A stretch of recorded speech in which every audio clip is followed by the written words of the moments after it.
আনুষ্ঠানিকভাবে ব্রাজিলের জাতীয় দলের কোচের দায়িত্ব বুঝে নিয়েছেন Dorival junior. Brazil football confederation সদর দপ্তরে দরিভালকে কোচের দায়িত্ব হিসেবে পরিচয় করিয়ে দেন প্রেসিডেন্ট অ্যাডনালদো রদ্রিগেজ। সেখানে সংবাদ সম্মেলনে দল নিয়ে নিজের পরিকল্পনার কথা জানান কোচ। বার্তা দেন চোটের কারণে বাইরে থাকা নেইমার জুনিয়রকে ছাড়াই খেলার অভ্যাস গড়ার। কাতার বিশ্বকাপের ব্যর্থতার মাথায় নিয়ে ব্রাজিলের জাতীয় দলের কোচের দায়িত্ব ছাড়েন তিতে। এরপর থেকে সেলেসাওদের নতুন কোচ কে হবে তা নিয়ে শুরু হয় নানা গুঞ্জন। কখনো জিনেদিন জিদান, আবার কখনো জোসে মরিনহো। আর প্রায় চূড়ান্ত হয়ে যাওয়া কার্লো আনচেলত্তির নাটকের সমাপ্তি ঘটেছে ব্রাজিলের নতুন কোচের আনুষ্ঠানিক দায়িত্ব গ্রহণের মধ্য দিয়ে।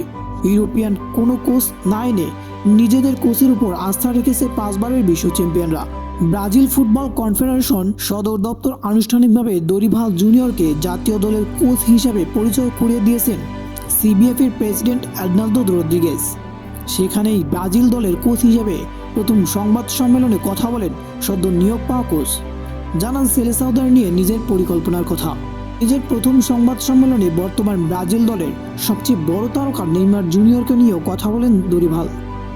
যেহেতু নেইমার এখন ইনজুরিতে আছে, তাকে ছাড়াই আমাদের খেলার অভ্যাস করতে হবে। তবে সে বিশ্বের অন্যতম সেরা খেলোয়াড়ের একজন, তার থেকে আমাদের সেরাটা নিতে হবে।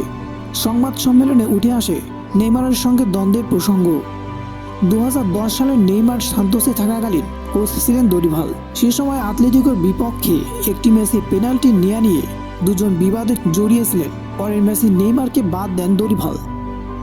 দুজনের দ্বন্দ্ব মেটাতে ক্লাব দ্রুত এই সমস্যার সমাধান করতে চেয়েছিল, কিন্তু দরিভাল এই বিষয়ে কঠোর অবস্থান নেন এবং শেষ পর্যন্ত তাকে বরখাস্ত করা হয়। তবে দল নির্বাচনে নেইমারের জায়গা পাওয়া নিয়ে আগে কোনো বিবাদই বাধা হবে না বলেই নিশ্চিত করেন দরিভাল। গত 17 অক্টোবর উরুগুয়ের বিপক্ষে বিশ্বকাপ বাছাইয়ের ম্যাচে গুরুতর চোট পান নেইমার। তাতে অস্ত্রোপচারে যেতে হয় তাকে। 2 নভেম্বর ব্রাজিলের এক হাসপাতালে সফল অস্ত্রোপচার করা হয় তার পায়ে। তবে সুস্থ হতে বেশ সময় লাগবে তার।